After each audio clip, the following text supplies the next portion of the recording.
Today, we're looking at a blue ink by Zenzoi Blue. Hi, I'm Adam, and I'm an ink guy. I get inks, test them, and share the results with you. Now, there's timestamps down below so that you can skip around to the parts you're most interested in, or if you watch the whole thing, I'd appreciate you. You can follow me on Instagram, and if you're new here and like fountain pen inks as much as I do, I would invite you to subscribe. In order to make sure I have a range of experience with this ink, I do the writing samples. I then put the ink into this Kaweco brass sport with a broad nib. I wrote with it for a day and then used it to take the notes for this video. I used 3 papers to standardize in some of my writing samples: Clairfontaine, Tomoe River, and Rhodia paper. There are additional writing samples that'll come later in the video. Now, let's look at the writing sample. I picked this ink up in cartridge form, and to keep my writing samples consistent, I use a Jinhao 159 with a Goulet 1.1 stub, a Jinhao X450 with a Goulet medium, and a Jinhao X750 with a Goulet extra fine. Let's take a look at the Clairfontaine. No bleeding, no ghosting. The 1.1 has no feather spread, halo sheen. It does offer a little bit of shading when you look at the blue versus the Zenzoi. The extra fine is a little bit lighter than the stub, just a tad lighter, with no feather spread, halo sheen, a very nice shading in this writing, 15 seconds to dry. Medium is about the same tone as the extra fine, with no feather spread, halo sheen, very nice shading, 22 seconds to dry.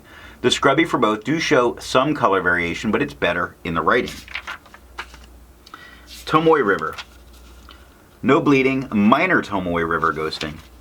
The 1.1 has no feather spread, halo sheen, and no shade.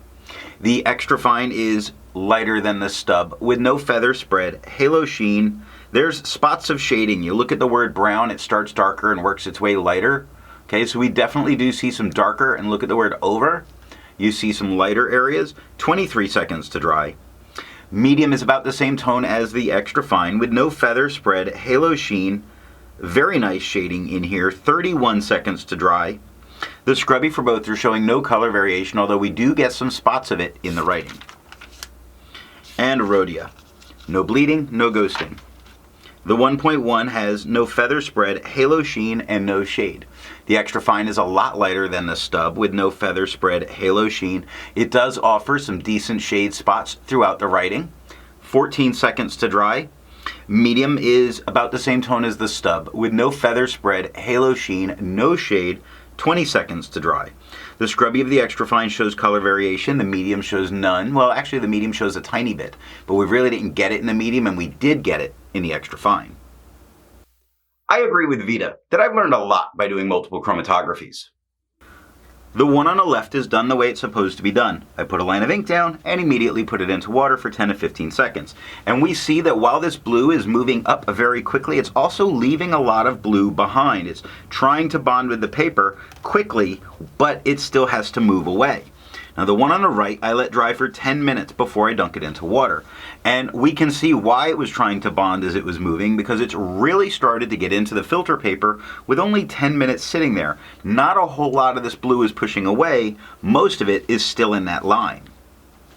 Resistance tests are done to see how well this ink can be expected to perform on the page, and more importantly, how hard it may be to clean from your pen. Now I let the smear dry for 3 days before testing it. Looking at the highlighter, I was surprised by the blowout that occurred in the lowercase h, which would make me not use it in a note-taking situation if I wanted to highlight. And that's because of how much was really bonding on that filter paper.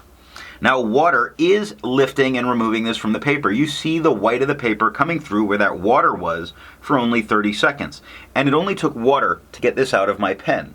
Now, Pen Flush does everything that water does a little bit faster, but you probably won't need it. And the 1/3 bleach solution completely removes it from the paper. I test the viscosity or flow using a tilt test, which I'm going to link the video showing how I do that. For the inks I've tested, I have found an average viscosity of 2.5, with the realm of normal being from 2.1 to 2.9. Zenzoi Blue has a viscosity of 1.68, making it a wet ink. To find my average dry times, I use my writing samples done on Clairfontaine, Tomoe River, and Rhodia paper. I average those, and what I found is the average dry time is 17 seconds, with the realm of normal being from 13 to 21 seconds. Zenzoi's Blue has an average dry time of 26 seconds, making it a long dry time. It's a slower drying ink. Instead of finding inks that look like Zenzoi Blue, I would prefer to find an ink that complements its color on the page. I went for a nice red, Robert Oster's Direct Sun. The second writing sample is done on TWSBI and moleskin paper. Here we're looking at TWSBI notebooks. Now we get no bleeding, no ghosting. The 1.1 has no feather spread, halo sheen, and no shade. The extra fine is a lot lighter than the stub with no feather spread, halo sheen. It does offer some spots of shading, 15 seconds to dry. Medium is about the same tone as the extra fine with no feather spread, halo sheen, very nice shading throughout this writing, 22 seconds to dry. The scrubby for the extra fine shows almost no color variation, although we did get some. The medium shows a lot more, and we got a lot more. And last up is Moleskine. Moleskin notebooks. Yes, we get bleeding. No, it does not touch the page underneath. No, we cannot use the back of the page. It creates an extreme amount of show-through from that bleeding in. Now the medium at the top has feathering, quite a bit of it, a lot. No spread, no halo, no sheen, no shade. The extra fine is the same tone as the medium. It has feathering. A lot. No spread, no halo, no sheen, no shade, 6 seconds to dry. The scrubby shows no color variation, and there wasn't any, and that's all that I have for the writing samples. So what do I think of Zenzoi Blue? It puts down a lot of very nice shading on the page, and it's a dusty blue tone. So if that's a blue that you really do go for, this is a great ink. The tone is just a little bit off for me in my preference for blues. So what nib and pen give the best writing experience with this ink? You can get pretty good shading from most any pen as long as it's not a gusher. Now, I would prefer actually to use a very wet fine to get the tone that pleases me the most. If you've enjoyed this video and made it this far, I'd appreciate a thumbs up. And if you didn't like it, give me a thumbs down and tell me why. Thanks for watching.